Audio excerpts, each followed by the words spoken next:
Hello, beautiful people. Hope everybody's had a great week. I want to say thank you guys very much for watching, listening. You guys are awesome. Really appreciate your support. So, thanks for the feedback. You guys are great. Let's get down to business. I don't have a lot for you this week. I didn't take a lot of notes. Been kind of a crazy week. I did a 7-day fast this week, so probably break it tomorrow afternoon, something like that. So, kind of an interesting week, kind of crazy week. But like I said, I didn't take a bunch of notes.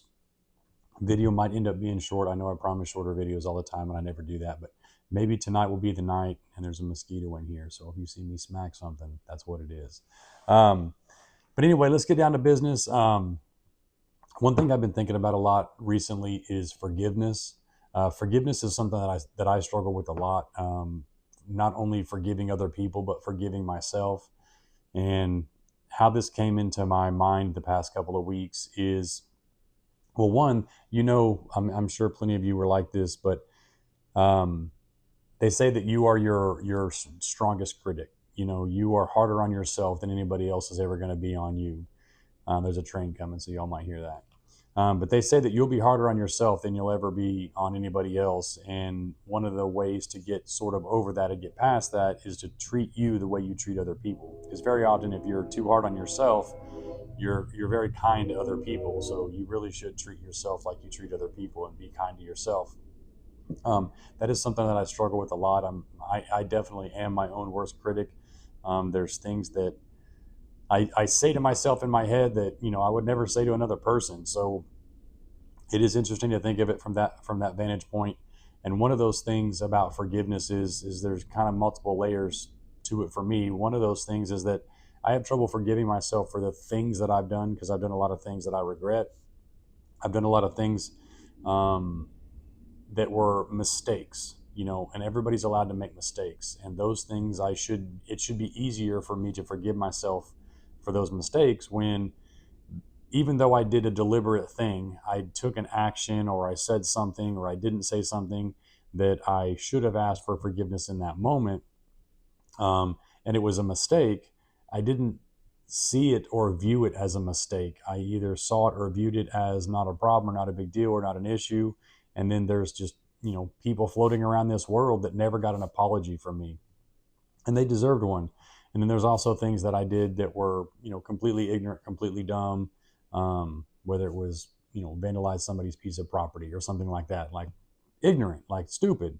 And obviously, that's not somebody I was ever going to meet and apologize to, but that's an action that is a mistake, and it's ignorant and stupid. And I had trouble forgiving myself for all those things that I did.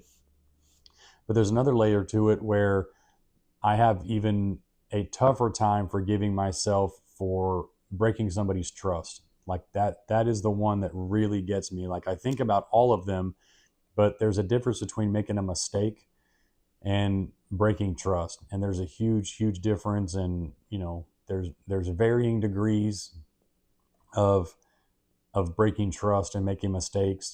There's small mistakes, there's big mistakes, there's breaking a little bit of trust, there's breaking big trust.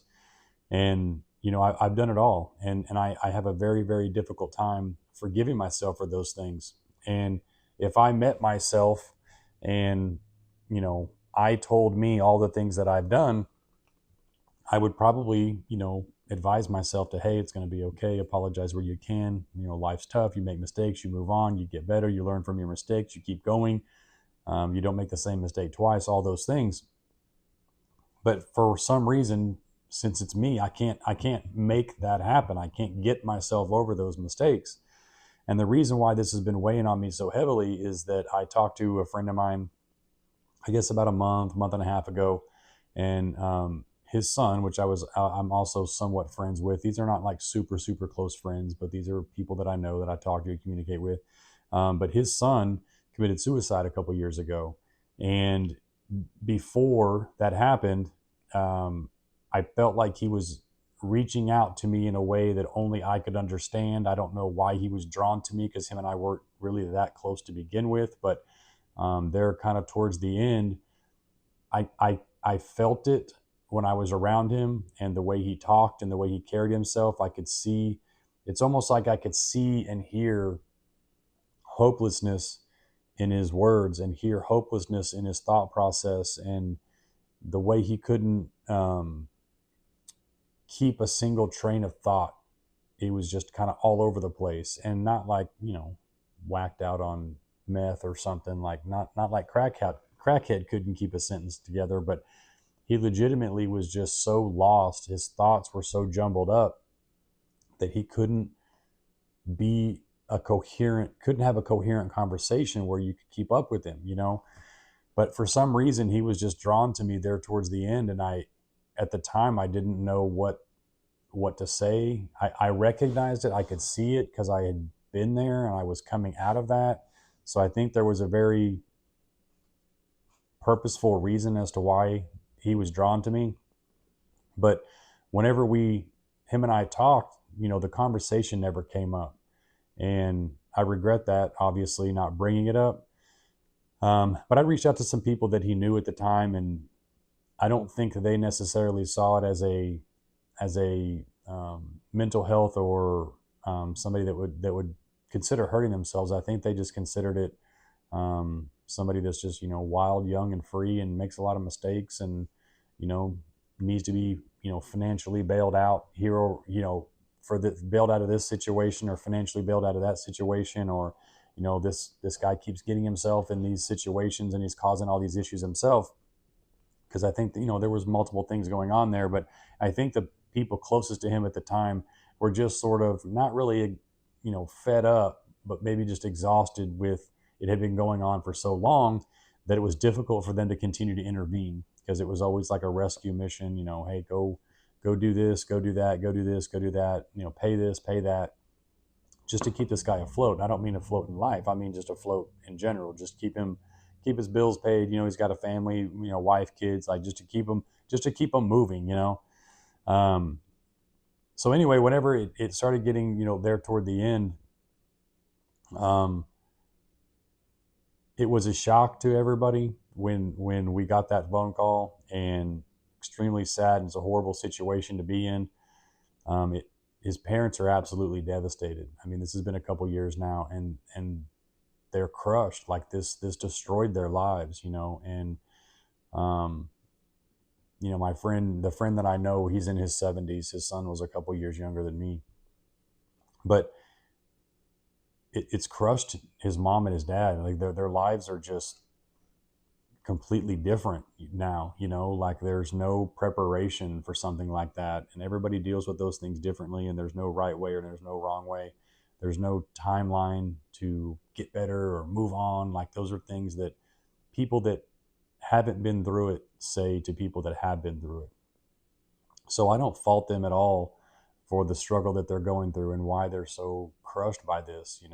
It's just something you can't explain to somebody going through that. But when I talked to his dad, which, like I said, I'm a little closer to his dad than I was him. When I talked to his dad a while back, we talk by phone, and whenever we talk about lots of things, mostly business, mostly the shop, mostly automotive. We talk a bit about checking on like mutual friends, that kind of thing. But no matter what, the conversation always turns to his son, which I'm there for that 100%. I'll listen. You can scream, you can yell, you can cuss, you can cry. Like I understand. I'll be there. I may not have the right words. I may not be able to comfort you. But I'll be there. I'm terrible at comforting people, so I'm not really good at finding the right words and smoothing things out. But I can definitely be there when you got something to say, or if it'll relieve a little bit of pain, just to be able to say something out loud. I'm there for that. So our conversations always turn that direction, and there's always some of the same conversation. He tells me some of the same stories, and then he'll always tell me something different. But this last time that we talked, like I said, he's been gone a couple years, but this last time that we talked, his dad told me something that he hadn't told me before, and it's been on my mind. But his son left a note, and part of that note sort of summed up the mindset that he was in, and that mindset was, he wrote in the note that he just couldn't forgive himself for things that he'd done.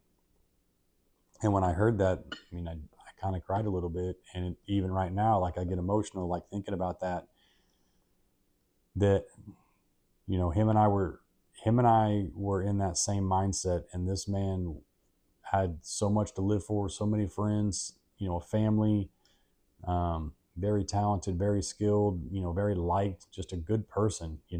Everybody makes mistakes, but he couldn't forgive himself. And it's just sad to think of it that way. And I know that this thing happens to lots of families and for lots of reasons. And it breaks my heart to hear him, to basically hear his words. And it kills me to hear that. And that he wasn't able to find a way to cope with the things that he'd done. And whether, I don't know what those things are, only he knows. But when when you see somebody, you never know what they've been through. You never know what somebody's going through.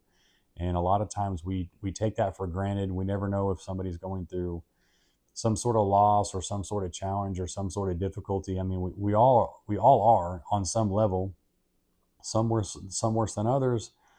Some have it harder than others. Some got a head start, some didn't. Like there's lots of reasons why life is difficult. But nobody's perfect. Everybody makes mistakes. And if you're struggling with something, no matter what that thing is, I just hope and pray that you find whatever it is that lets you forgive yourself, that you allow yourself to be forgiven. I know that sounds simple because, like I said, and I'm saying this, mostly to myself because like I said, I'm probably the only person that's going to watch this. So if I'm watching this later, I want to tell me that you need to find a way to forgive yourself. You need to find a way to say it's going to be okay. That was then. This is now, and do better. Don't make those mistakes again. You're human. We make mistakes, and it's going to be okay. It's going to be all right. It's life is tough, and we all probably have things that we regret and we wish we wouldn't have done. And like I said, some of those things are far more serious for some than they are for others. But it's definitely not worth leaving this planet for. And I wish there was more I could have done, or I wish I would have done more. I wish I would have asked the right questions. So I have a lot of regret about the situation. Like I said, it just breaks my heart that that was the situation that he was in, was he wasn't able to forgive himself. So if you're holding any grudges against yourself, against anybody else, there's no better time than today. There's no better time than right now to forgive and move on. Probably can't forget. That's okay. But forgiveness is a big part of it. You have to be able to forgive people, because I feel like in his situation, a lot of the forgiveness may not necessarily have been him forgiving himself, but the people that he felt like he did wrong, I think if they would have forgiven him. So if there's a relationship that you've broken, or a relationship that is broken, whether it's not your fault, it's okay to forgive. It's okay to pick up the phone. It's okay to text. You don't have to be best buddies. You don't have to move in together. You don't have to live together. But you can call or text and just say, hey, you remember that time this happened? I want to say I'm sorry. Take responsibility for my part of that, and I want to be able to move on with my life and bury the hatchet, or whatever the words are. And I say that also with the idea that I've been wronged too. People have wronged me. That mosquito is flying around my legs. I can feel it. I've been wronged also. I've been taken advantage of. I've been hurt. I've had people break my trust. I've been dragged through the mud by some people, particularly narcissistic people. Another group of people I call never enough. Never enough people is, no matter what you do for them, no matter how much time you spend with them, no matter what you give them, they're never happy. It's never enough. They could be your focal point of your entire life. You could spend every minute of every single day, and it's never going to be enough. So there's people out there that have hurt you. There's people out there that have taken advantage of you. There's people that have used you. And at some point, you just have to get okay with the apology that's never going to happen. There's just people that are never going to apologize to you, even though they did you wrong. And a lot of times, even with the never enough people never think they're doing anything wrong anyway.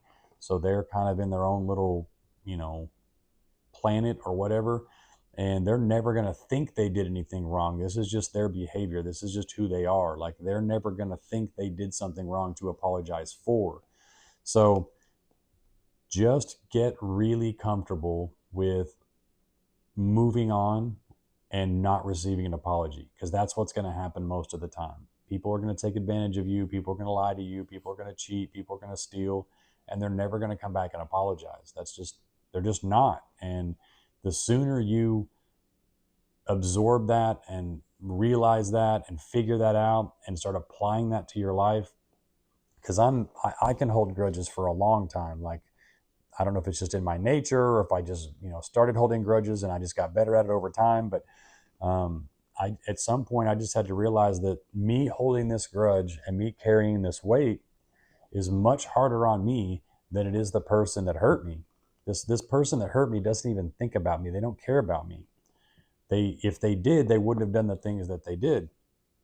And if they did think they did something wrong, then they would have likely apologized for it, right?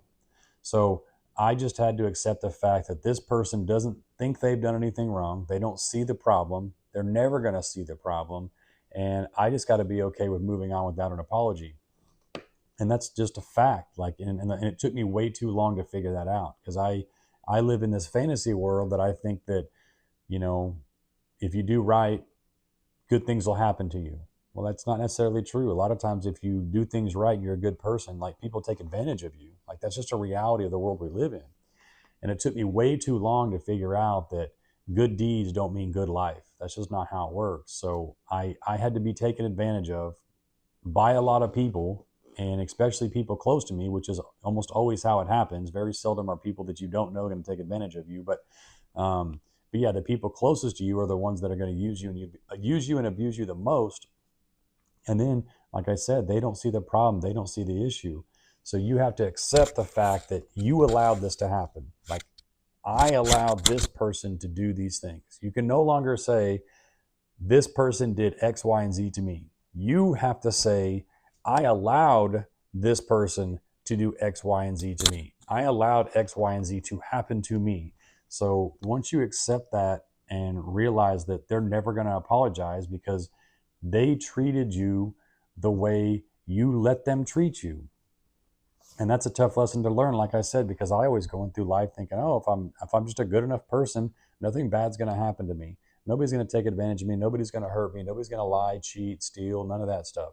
And that's just a fallacy. It's a fantasy world. So being a good person doesn't add up to perfection in life. People are still going to hurt you, take advantage of you, and in their eyes do nothing wrong. So you just have to be prepared to say, hey, you know what?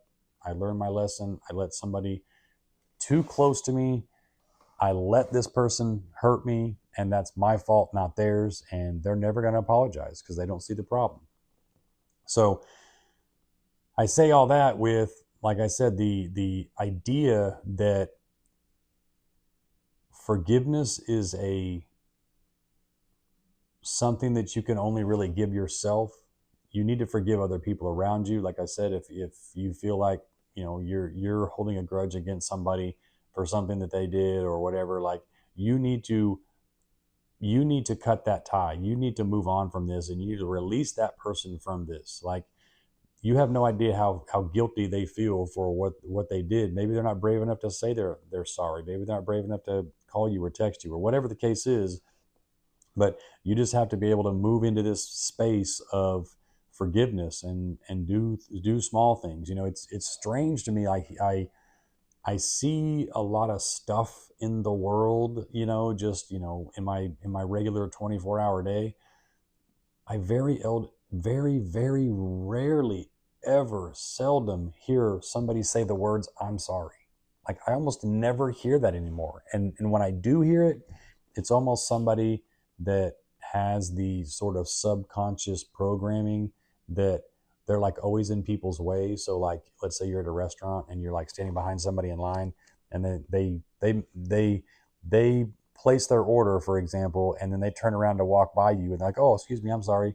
Like that's just like almost like a speech thing, like a rhythm that they're in. Like they're not really sorry. They're not apologizing for anything. That's just like the natural reaction is I'm sorry. But I mean like a true heartfelt, I said the wrong thing. I did the wrong thing. I'm sorry. It won't happen again. Like an actual genuine apology. Like I just don't hear it. I just don't see it. And maybe that's my fault. What's that expression? If you can't find a good person, be one. And if you want to change the world, go home and love your family. Like basically be the change you want to see in the world. So maybe I don't see enough apologies in the world because I don't apologize enough. Excuse me. Excuse me. Maybe I don't see enough apologies in the world because I don't apologize enough. So maybe that's a lesson that I need to learn and something I need to start working on, something I need to start doing is apologizing, saying, I'm sorry, please forgive me. Because there's a difference, and there is a difference between saying, I'm sorry and please forgive me. Like those are not the same thing. I'm sorry is just an admission of making a mistake. I did something wrong, but asking for an apology, or I'm sorry, asking for forgiveness is a completely different area of, because this is no longer on you, it's on them. Like when you say I'm sorry, you're just getting it off your chest. I think we may have talked a little bit about um, the story about where the husband and wife were having an argument, and she informs the husband that she was cheating on him for the past how many ever years, and he becomes even more furious because if she's cheating on him, she has to live with this lie and this mistake and this double life. But now she's told him, and he's furious about it because now he has to live with it too. He has to live with the idea, which he did not have before. He did not know she was cheating, and she did that despite him because she was carrying around the burden. She was carrying around the weight of the lie and the sin and the infidelity and the double life, and she got to relieve that pressure by dumping this on him. So now he's got to deal with it now. So when you say I'm sorry, that's just you trying to relieve the pressure. So when you say I'm sorry is one thing, but when you say please forgive me, like now you're putting in this other person's hand, you're at their mercy as to whether or not they're going to forgive you. Not the same thing, because when you say I'm sorry, you just assume you're forgiven. Well, that's not necessarily the case. Like two completely different things. I'm sorry, will you forgive me? So I'm saying that out loud. I need to practice that. I need to do better. I apologized to somebody the other day in a text message. I said, hey, I apologize. I didn't mean to say that. I didn't mean for it to sound that way. I'm sorry. Like, I need to be better at apologizing because the world doesn't revolve around me. Like, I can't just go around doing whatever I want, say whatever I want, and then the world just has to adapt to me. Like, that's not how it works. There's other people, there's other situations, there's other people's feelings. So I just need to do better about apologizing. So maybe I'm sort of, part of the reason why I have so much trouble forgiving myself is that I don't ask for enough forgiveness in the world and in the people around me. So maybe as I practice and flex that muscle, maybe I'll get better at forgiving myself, forgiving other people, by asking for by me apologizing. So maybe that's, kind of as I'm talking, I'm working through this mentally, and maybe that's what I need to be doing is asking for forgiveness more often and apologizing. So I'm going to work on that. I'll let you know how it goes if you're interested. What else do I got? Oh, I did want to talk real quick. I will run out of time. I think a lot about one of my, I guess, my pipe dreams or big dreams or goals or whatever you want to call it, is an early retirement, and it's something I think about a lot, and it's on my mind. It's on my radar a lot. I don't know. I think we probably talked about this before, but I have my whole wall covered in like quotes and stuff I wrote on the wall. But I also have a dry erase board up here that I every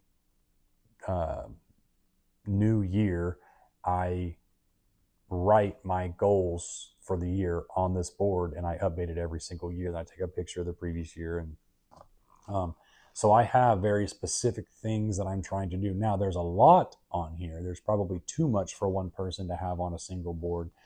If I erased about half of it and focused on the half, I'd probably be far further along on those things. But one of those things is retirement. And I talk about it a lot. I think about it a lot. And I have a financial planner, and him and I talk about this kind of thing. And one of the things, probably the biggest thing that holds me back is, well, I guess there's two things. There's always fear of running out of money. So a fear of, like, being 60, 70, 80, and then being poor. Obviously you can't go get a job at 80, at least not today. But yeah, I don't want to be, dead broke at 80, hoping the government takes care of me. So, and then the other thing I think is that in the situation that I'm in with the businesses, I have the ability to help a lot of people. And one of the things I tell my financial planner is that I don't feel like I'm helping enough people. Like, the businesses that I have, yes, they do help people, and yes, they do some good, but I don't feel like they do enough good. And I feel like I wasted too much time. I made a lot of dumb decisions when I was younger. I still make dumb decisions, but I made too many dumb decisions early on to grow a company big enough to make a big enough impact for me to be comfortable with that impact. So even a little bit of impact, the donations that we make, the helping customers, helping people, helping widows, elderly, local high school organizations, like whatever the thing is, like, we can help. Like, we have like a budget every month, and then we exceed the budget quite a bit. We have like a minimum, basically, not a budget, but we have like a minimum. We will donate this no matter what. But then there's always an extra ask somewhere throughout the month that we want to help, we want to support.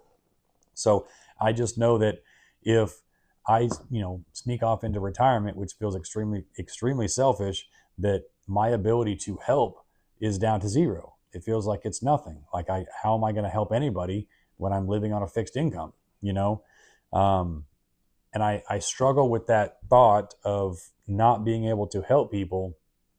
And then just a few weeks ago, the city that I'm in has every 6 months or something, they have like a cleanup. Like, hey, get together with a bunch of people, citizens, and go around the city and pick up trash.